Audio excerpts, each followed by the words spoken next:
અરે માસી જય શ્રી કૃષ્ણ, કેમ છો? ઘણા બધા દિવસ પછી. નમસ્તે, જય શ્રી કૃષ્ણ. કેમ બધું તબિયત પાણી કેવું? સારું ને? માસી તમે બેઠા રહ્યો, હું પાણી લેવા જાઉં છું. હું તમારી છોકરી જેવી જ છે ને, હું પાણી લઈ આવું છું. અરે માસી મારા માટે બર્ગર પિઝા સેન્ડવિચ ને એવું બધું ના લાવો. હું એવું બધું બિલકુલ નથી ખાતી, મને એવું બધું ભાવતું પણ નથી. હું એકચ્યુઅલીમાં ખાલી સાદું ભોજન જ કરું છું, એકદમ સાત્વિક ભોજન, કઢી ખીચડી ને એવું જ તેમ. માસી આ લાવો, બધું હું સાફ કરી દઈશ. તમને કહું છું, તમે તમારી છોકરી નથી માનતા. મને ઘરનું કામ કરું માસી, બધું જ બહુ ગમે. જો માળિયામાંથી તમારે બધું દેવાનું હોય ને તો એ દઈ દો, બધું સાફ કરી દઉં ને વાસણ પણ ધોઈ નાખું. તમે માસી જાડીથી કીધું ને યાર, ઘરનું કામ કરવું મને કેટલું ગમે છે.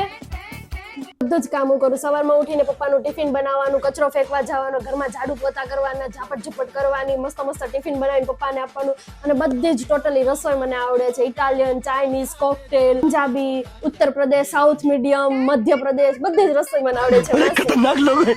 પગ દબાવી આપો. તમને પગ દુખતા હશે ને? હા માસી, મારે 3rd યરમાં ફર્સ્ટ રેન્ક આવ્યો છે.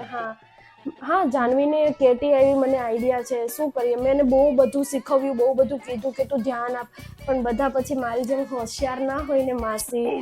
તો માસી જાઉં છું, ફરી પાછી આવીશ. અને હા, તમે તમારી દવાઈ ધ્યાનથી લઈ લેજો, ટાઈમ ટુ ટાઈમ લઈ લેજો માસી. હા, કેમ કે તમને કંઈક થઈ જશે માસી તો મને બિલકુલ સારું નહીં લાગે માસી. તો દવાઈ ટાઈમ ટુ ટાઈમ લઈ લેજો. હા માસી, જાઉં છું. જય શ્રી કૃષ્ણ માસી. જય શ્રી કૃષ્ણ. આશીર્વાદ આપો માસી. ટાઈમ ટુ ટાઈમ જમી લેજો અને ટાઈમ ટુ ટાઈમ તમારું પાણી પણ પી લેજો. બાય બાય બાય માસી. જય શ્રી કૃષ્ણ. એકવાર આશીર્વાદ માસી, એકવાર આશીર્વાદ, બે વાર આશીર્વાદ. આવજો માસી.